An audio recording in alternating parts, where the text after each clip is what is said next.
Potter's Journal. I am out of the studio this time of year making wreaths. It puts me in the likes with ceramics artist Gary Navarra.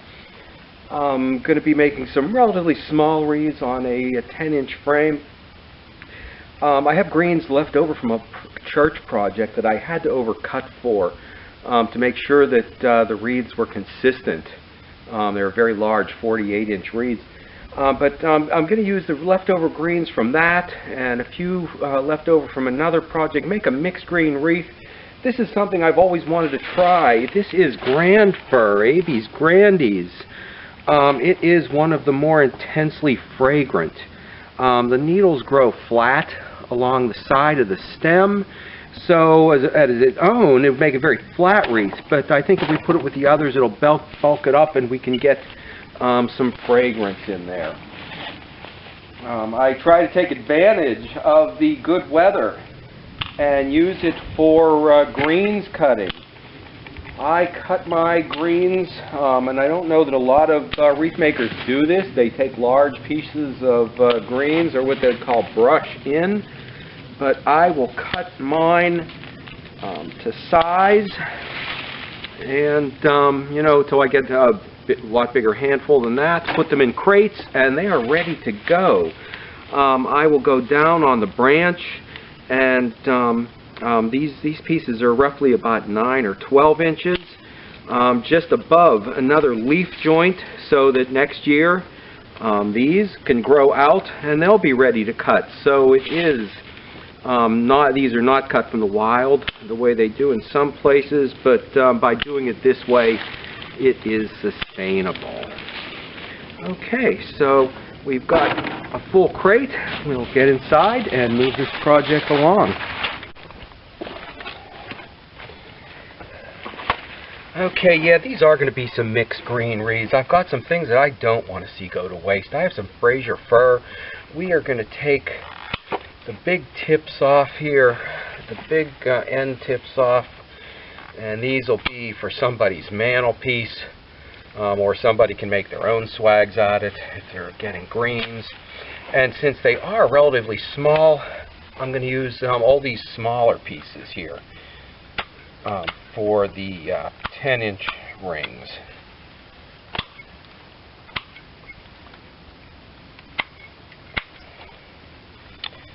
And then nothing is going to go to waste.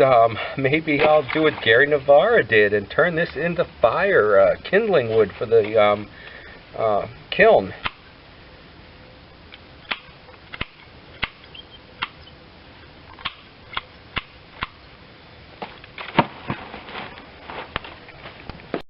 So the elements are all assembled now for a mixed wreath. The white pine to use up some leftovers, the Grand Fir that you saw me cut because I wanted to experiment with something new, plenty of the Fraser, some little pieces that were used after cutting boughs, and one of the reasons I am doing the mixed wreath, I just finished some large church wreaths and had a little bit left over from that on the white fir.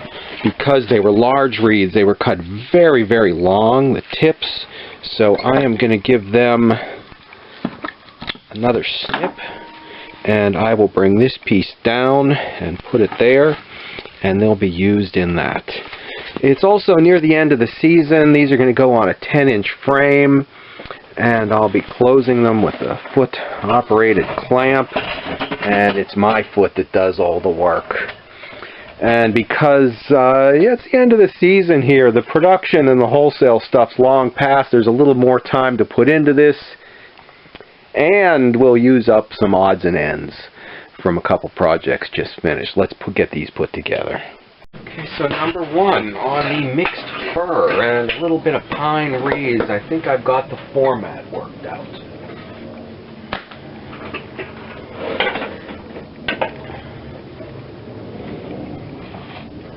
Okay, and it is, let's see, the questionable pine and the concolor fir in the back.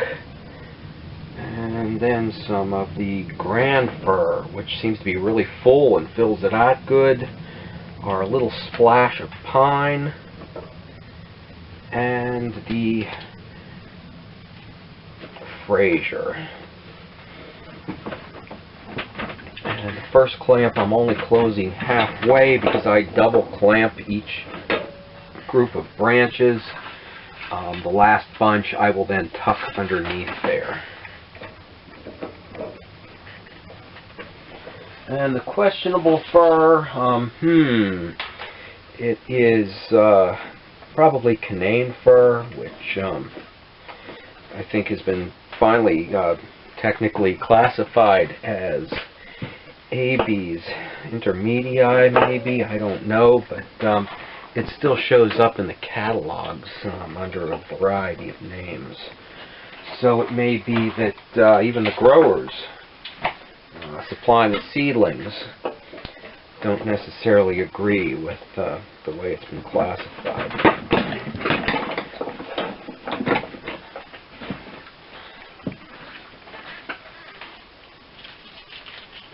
And a lot of these branches gathered from along the edge of the woods, I need to clean them out a little bit. There's some maple leaves caught in the branches.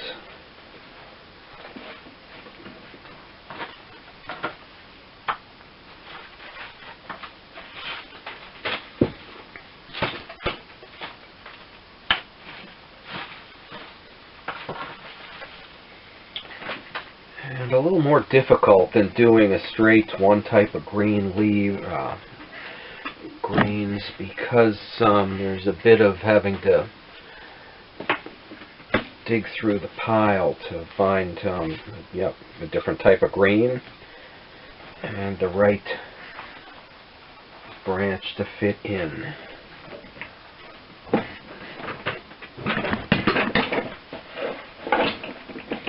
Trying to make sure that that splash of white pine is even and consistent throughout. And just using the, is it balsa, is it Canaan fir, is it Fraser in the back to bulk it up and fill it out. The grand fir seems to have branches, except for that one, that are very full and thick, and have been filling it out real nice.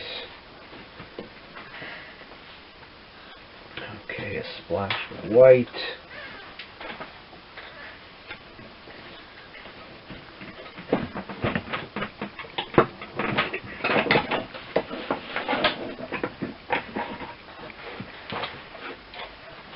I don't know that I'd want to do this in the early part of the season when I was trying to fill a lot of large orders for a cemetery or for maybe a fundraiser sale for another nursery,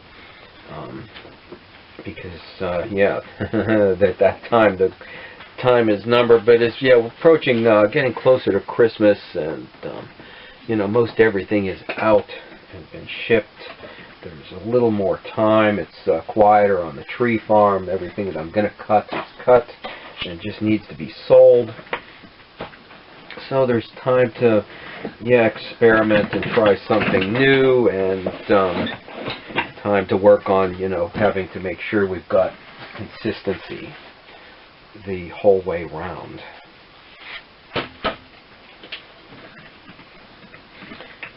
In most cases, they are made and out the door with very little time to stand back and admire your work. It would be nice to be able to see, the installation. That these are all going, 20 of them, to one person, filling out all the windows, I believe, on their house.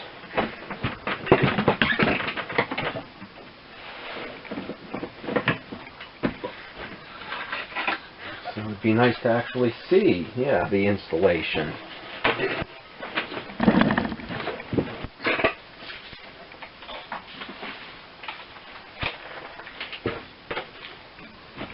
Okay, some longer pieces to get over here and fill that out. Something to make sure that we cover the wire from the clamp on the last one, but that it doesn't extend into the center, because we do want to keep an open center.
So yeah, a little more time consuming, having to reach into each crate.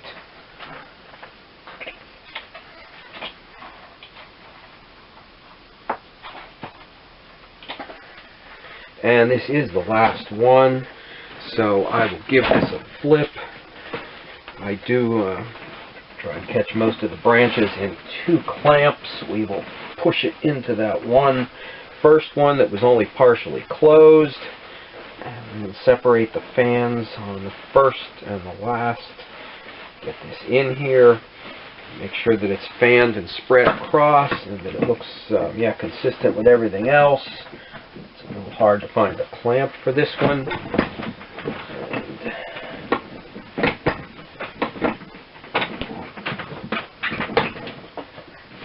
Okay, and then move back to the first one.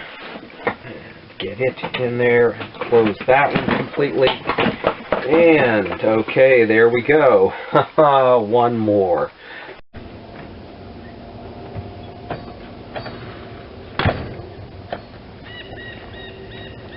Okay, 1, 2, 3, 4, 5, 6, 7, 8, 9, 10, 11, 12, 13, 14, 15, 16, 17, 18, and another order ready to go out the door. Okay, the mixed fir.